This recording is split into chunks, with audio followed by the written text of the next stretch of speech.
সাধারণ শিক্ষার্থীদের ন্যায্য সিট দখল করে তারা নিজেদের ক্যাডার ও সহযোগিতাদের হলে তুলেছে। বাংলাদেশ ছাত্র শিবিরের সাধারণ সম্পাদক যেখানে স্বয়ং উপস্থিত থেকে সমাধান হয়, তারপরও সে ফেসবুকে মিথ্যা প্রপাগান্ডা ছড়ায়। আমাদের ক্যাম্পাসে একটি চিহ্নিত গোষ্ঠী দীর্ঘদিন ধরে সন্ত্রাস, দখলদারি, ষড়যন্ত্রের রাজনীতি চালিয়ে যাচ্ছে, যা প্রত্যক্ষ ভুক্তভোগী সাধারণ শিক্ষার্থীরা। এই গোষ্ঠীর সদস্যরা অতীতে ছাত্রলীগের রাজনীতির সঙ্গে জড়িত থেকে গণ অভ্যুত্থানে শিক্ষার্থীদের ওপর নির্মম নির্যাতন চালিয়েছে। অথচ এইসব গুরুতর অপরাধের পরেও তারা অবৈধভাবে হলে অবস্থান করছে এবং প্রকাশ্যে সিট বাণিজ্য করছে।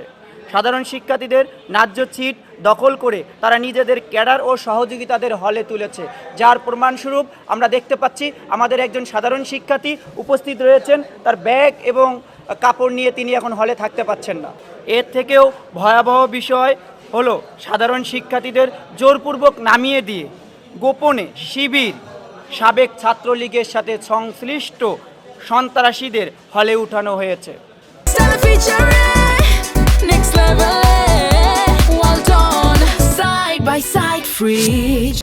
তার এই দায়িত্ব কে দিয়েছে? সে সাধারণ শিক্ষার্থী হলে সে তো কোনো হলে সিট লোক তুলতে পারে না। আমরা দেখেছি পরপর 3টি লোক সে তুলেছে ছাত্র, যারা সন্ত্রাসী সংগঠনের সদস্য। এর মাধ্যমে ক্যাম্পাসে ইচ্ছাকৃতভাবে সংঘাত, আতঙ্ক, অস্থিতিশীল পরিবেশ সৃষ্টি করেছে।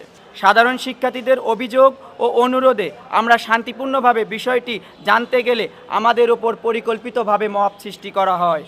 পরবর্তী সকল ছাত্র সংগঠনের প্রতিনিধি উপস্থিতে সকল সমস্যার সমাধান করা হলে আমরা দেখতে পারি পরের দিন তারা বিভিন্ন মিডিয়ার মাধ্যমে ছাত্র অধিকার পরিষদের নামে মিথ্যা বানোয়াট উদ্দেশ্য প্রণীত হয়ে প্রপাগান্ডা ছড়ানো হয়। সেখানে উপস্থিত ছিলেন ছাত্র শিবিরের সম্মানিত সভাপতি, সাধারণ সম্পাদক, উপস্থিত ছিলেন ছাত্র অধিকারের সভাপতি, সাংগঠনিক সম্পাদক, উপস্থিত ছিলেন ছাত্র দলের সংগ্রামী বিপ্লবী সাধারণ সম্পাদক নাজমুল হাসান সহ অনেক নেতৃবৃন্দ সকল এবং হলের সাধারণ শিক্ষার্থী।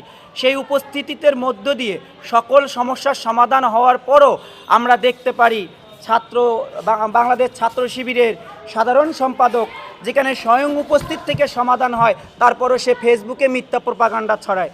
তার প্রপাগান্ডাটি হুবহু আমরা ফেসবুক থেকে কালেকশন করেছি, কপি করে উঠে দিচ্ছি, আপনাদের সামনে জানাচ্ছি। ছাত্র অধিকার পরিষদের সভাপতি নাহিদ ভাইয়ের নেতৃত্বে ছাত্র শিবিরের একজন জনশক্তিকে অন্যায়ভাবে হল থেকে বের করে দিতে গেলে কয়েকজন শিক্ষার্থী এসে বাধা দিলে তাদেরও মারধর করে। ছাত্র অধিকার পরিষদের ভাইদের কাছ থেকে এমন আচরণ কখনই কাম্য নয়। এটা ছাত্র সংগঠনের সভাপতি হিসাবে আপনার কাছে শিক্ষার্থীরা নিজেদের সেফ ফিল উচিত ছিল, কিন্তু তারা তার বিপরীতে কাজ দেখতে পাচ্ছি। এছাড়াও রাতে লাঠি দিয়ে শিক্ষার্থীদের রুমের দরজা ভাঙার অভিযোগ উঠেছে ওনার বিরুদ্ধে। এই বক্তব্য, এই উস্কানিমূলক প্রপাগান্ডা সম্পূর্ণ ভিত্তিহীন। আমি ছাত্র শিবিরের সাধারণ সম্পাদক আরিফুলকে বলতে চাই, এই বক্তব্যের যদি আপনি আগামী 24 ঘন্টার মধ্যে উত্তর এবং প্রমাণ না দিতে পারেন, আপনার নামে আমাদের সংগঠনের ভাবমূর্তি ক্ষুণ্ণ হওয়ার কারণে আপনার নামে মানহানির মামলা আমরা কোর্টে দায়ের করব ইনশাআল্লাহ।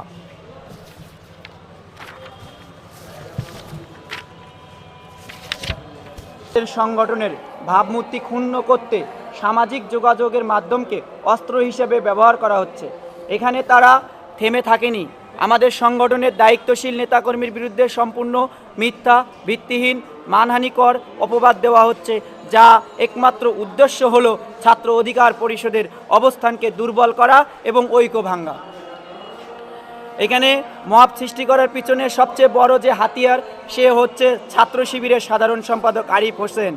যেহেতু সব মিথ্যা প্রপাগান্ডাগুলো সকলের উপস্থিত, আমরা আগেই বলেছি, সেই আরিফের সাথে যাই সহযোগিতা করেছে সে গুপ্ত শিবির আরবি ডিপার্টমেন্টের সাইফুল্লাহ, যে প্রকাশ্যে দিবালোকে অন্যদের মতো সে একটা রাজনৈতিক একটা সন্ত্রাসী কায়দায় আমাদের উপর আক্রমণ চালায় এবং আমাদেরকে রুম থেকে বার করে দেওয়ার জন্য চেষ্টা চালায়।